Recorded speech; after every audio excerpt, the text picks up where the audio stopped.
যে মুফাক্কিরুল ইসলাম সাহেবের যে বক্তব্য, সেই বক্তব্যের সঙ্গে আমি সহমত পোষণ করি না, কিন্তু তার মানে এটা নয় যে মুথাবাড়িতে ঘটনা ঘটবে আর উনি বক্তব্য রাখবেন সুজাপুরে, অর্থাৎ যার প্লেস অফ অকারেন্সের 30 কিলোমিটার দূরত্ব থাকবে, অথচ এই যে একজন আইনজীবীকে, একজন সাংবাদিককে তাকে তুলে নিয়ে গিয়ে আপনি জেলে ভরে দেবেন, যে তাকে তার জামাটা পর্যন্ত পরার টাইম দেওয়া হয়নি। দেখুন, দুটো বিষয় একদম পরিষ্কারভাবে বলার, যে পশ্চিমবঙ্গে এই যে সিচুয়েশনটা তৈরি হয়েছে, সেই সিচুয়েশনটা তৈরি করেছে রাজ্যের মুখ্যমন্ত্রী মমতা বন্দ্যোপাধ্যায়। কারণ উনি সর্বপ্রথম বলেছিলেন যে পশ্চিমবঙ্গে এসআইআর লাগু হবে না, আর এসআইআর যদি লাগু হয় তাহলে উনার লাশের উপর দিয়ে হতে হবে। তাহলে পশ্চিমবঙ্গে এসআইআর লাগু হওয়ার কোনো কথাই ছিল না উনি বেঁচে থাকাকালীন। তাহলে সেই জায়গায় দাঁড়িয়ে একদিকে যখন লক্ষ লক্ষ ভোটারকে আন্ডার অ্যাডজুডিকেশন রেখে ডিলিট করে দেওয়া হচ্ছে, সেই সময় দাঁড়িয়ে মুখ্যমন্ত্রী মমতা বন্দ্যোপাধ্যায়ের সেই সমস্ত নাগরিকদের স্বার্থে রাজ্যের মুখ্যমন্ত্রীকে পদক্ষেপ নেওয়া দরকার ছিল সব রকমভাবে। একদিকে যেমন রাজ্য সরকারের আইনি ব্যবস্থা নেওয়ার জন্য সুপ্রিম কোর্ট যাওয়া, অনুরূপভাবে রাজ্যের এই ধরনের পরিস্থিতির জন্যে রাজ্য সরকারকে দায়িত্ব নিয়ে আন্দোলন করার দরকার ছিল। কিন্তু সেটা দুর্ভাগ্য আমাদের যে একদিকে লক্ষ লক্ষ ভোটার ডিলিট হওয়া সত্ত্বেও রাজ্যের মুখ্যমন্ত্রী স্টেজে দাঁড়িয়ে লীলা খেলা করছেন, স্টেজে বসে মঞ্চ বেঁধে ধর্মতলায় নাটক করছেন।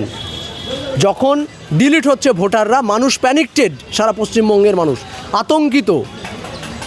অভিষেক ব্যানার্জি কি বলেছিল, যে একজন ভোটার যদি ডিলিট হয় তাহলে তার জন্য উনি 1 লক্ষ মানুষ নিয়ে নির্বাচন কমিশন যাবেন, ঘেরাও করে রেখে দেবেন। আজ কোথায় অভিষেক ব্যানার্জি? কোথায় ভাইপো? উনি তো বিভিন্ন সভামঞ্চে নাটক করতে যাচ্ছেন, কিন্তু সেই সব মানুষ যারা প্রান্তিক এলাকার মানুষ, সেই সমস্ত মানুষের নাগরিক অধিকার স্বার্থে আজ কোথায় অভিষেক ব্যানার্জির লড়াই আন্দোলন? তিনি তো করছেন না।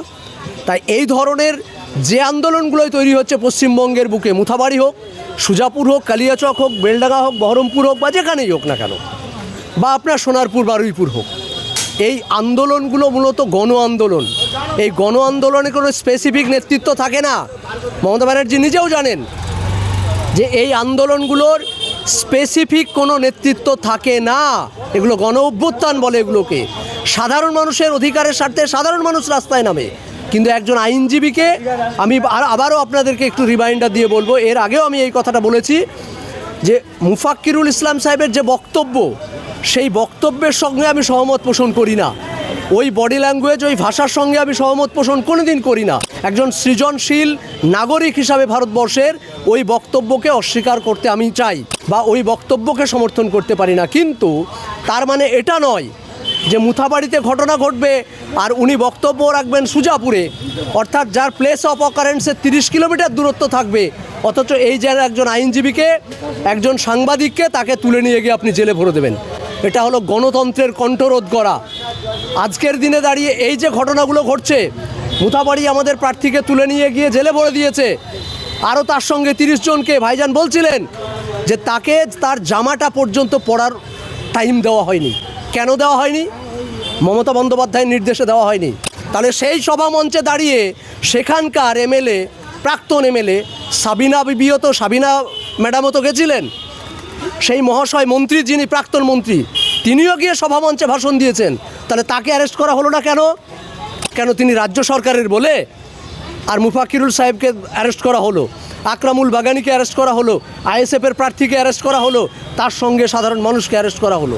আমি বারবার বলছি, ভাষাগতভাবে মুফাক্কিরুল সাহেবের শব্দ চয়নকে আমি মেনে নিতে পারি না। তার মানে এটা নয় যে মানুষের প্রতিবাদের কণ্ঠস্বরটাকে আপনি বেঁধে দেবেন, আটকে দেবেন। কেন? আপনি অধিকারের স্বার্থে, মানে আপনি রাস্তায় নামলে সেটা রাস্তায় নামা, আর সাধারণ মানুষ তাদের অধিকারের স্বার্থে রাস্তায় নামতে পারে না।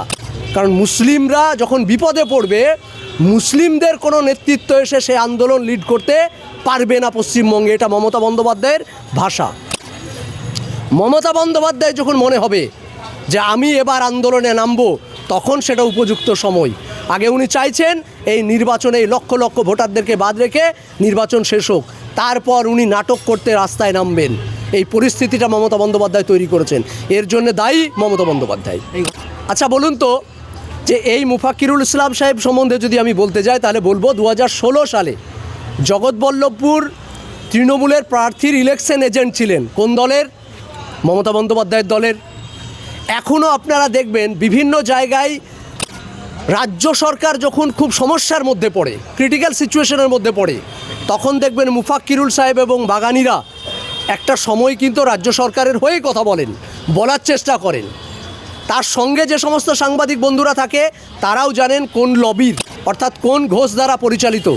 অর্থাৎ সেই জায়গায় দাঁড়িয়ে আজকের দিনে যখন দেখছে মানুষের গণঅভ্যুত্থান হচ্ছে, আর সেই জায়গায় কোনো মুসলমান নেতৃত্ব এসে সামনে দাঁড়িয়ে সেই আন্দোলনটাকে লিড করছে, তাহলে এখানে ভোট ব্যাংকের প্রশ্ন এসে যায় মমতা বন্দ্যোপাধ্যায়ের। তাই তিনি চাইছেন মুসলিম ভোট ব্যাংকটাকে নিজের পকেটে ভরে রাখতে, কোনো রকম মুসলিমদের মধ্যে থেকে নেতৃত্ব যেন তৈরি না হয়ে যায়, হাজার হাজার লাখে লাখে মানুষ যেন কাউকে সমর্থন, ব্যক্তিবিশেষে সমর্থন না করতে পারে, যার জন্যে তিনি এই ধরনের স্পেসিফিক কিছু নেতৃত্বকে জেল খাটাতে চাইছেন।